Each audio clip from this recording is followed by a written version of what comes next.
Hi, welcome to Let's Talk Health. I'm Brian Finestein, CEO of St. Clair's Health, and I'm here with Dr. Michael Russoniello, the Chief of Pulmonary Medicine. We're going to be talking about COVID, so I have a series of questions that I've gotten from the community, and hopefully in our discussion you'll get some advice and insight on how to deal with lung disease, particularly during a time of COVID. So Dr. Russoniello, you're seeing a lot of patients who have COVID. And can you talk a little bit about the complications that we're seeing? Sure. Well, COVID-19 is a coronavirus, and it can cause a range of breathing problems, anything from mild to critical. So it enters the body through the mucous membranes, whether it be your nose or your mouth or even your eyes. What it does is it attaches to the cells in your body, and then it replicates.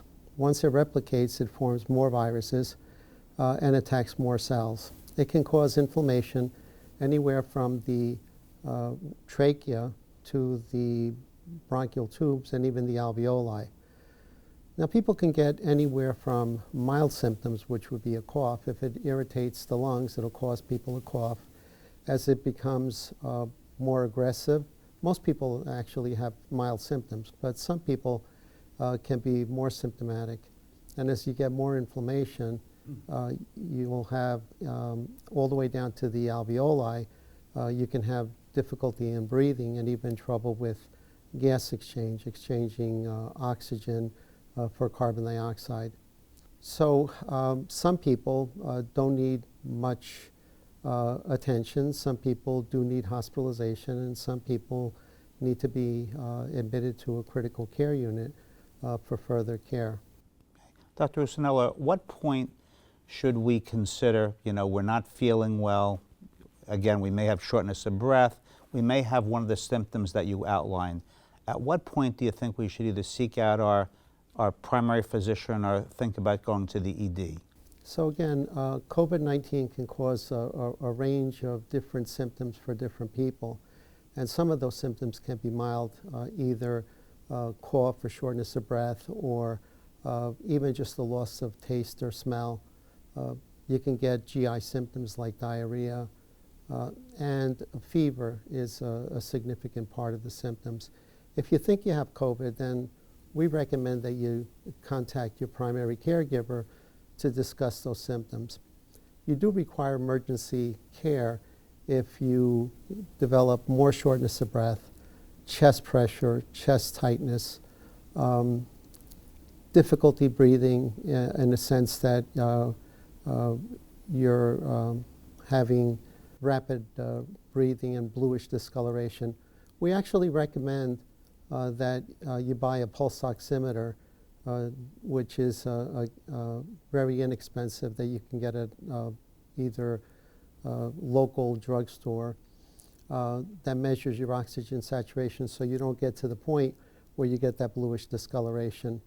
If there's any other symptoms that really bother you or are concerned about, that you feel that you need attention right away, we do recommend that you call 911 or you call your local emergency room and at least advise them ahead of time that you're dealing with a person who has or suspected of having COVID-19.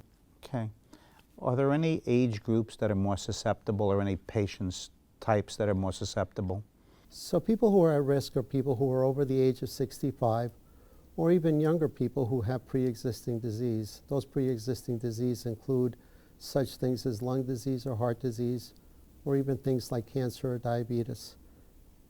We also think that a higher body mass index is a significant risk factor to more serious disease. Okay. So assuming you have the disease and you're treated and you get to go home and hopefully you're on that road to recovery, are there any long-term effects that are not reversible? Yeah, so this is a new disease and we don't really know about the long-term effects. I can tell you that people who have had COVID, whether they've been mild symptoms or even more serious symptoms, and have recovered, will often have lingering symptoms of fatigue or shortness of breath or not being able to reach their exercise capacity that they may have had beforehand. There are sometimes more serious complications that are long-term, including myocardial inflammation, abnormal pulmonary function testing, symptoms of depression, anxiety, or mood changes. Hair loss is maybe a symptom of chronic symptoms of COVID-19. Another one of those long-term effects could be a memory impairment or the inability to concentrate. Now, there are support groups where people can reach out to in order to be able to get more information on the long-term effects. There are also multidisciplinary clinics that are being started in major medical centers. In any case, we really don't know the long-term effects. Some of them can be temporary, and some of them can last longer. Again, this is something that we'll need to look at in the future. There are studies going on which will try to determine those things. I know that there's a fair amount of unknown. For our viewers, what would you say would be a normal recovery time where you're going to start feeling, for the most part, better? I don't think there is a normal recovery time. There really isn't. You know, some people are just totally asymptomatic, and some people develop symptoms which can resolve quickly, and some people get very significant symptoms where they are hospitalized or even in a critical care unit.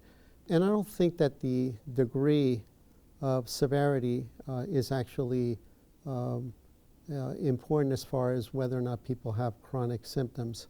Okay. But in any case, you know, most people get over it quickly. Small number of people can have long-term effects or lingering effects.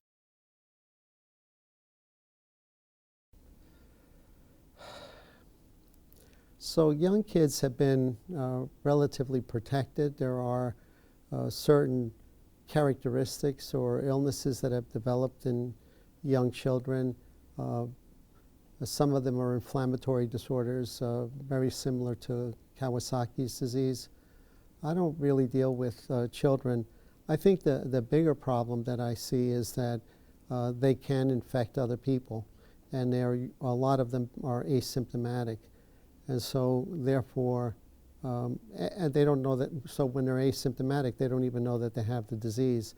And so they can be contagious, and then when older people or people who have risk factors for developing COVID catch the disease, then they can become very ill. And we've seen that. We've seen that in our hospitalized patients where, you know, we've noticed that for example, a young person was at a super spreader event or even at college and came back and infected 3, 4, 5 family members, and several of them ended up in our hospital, and some of them seriously ill.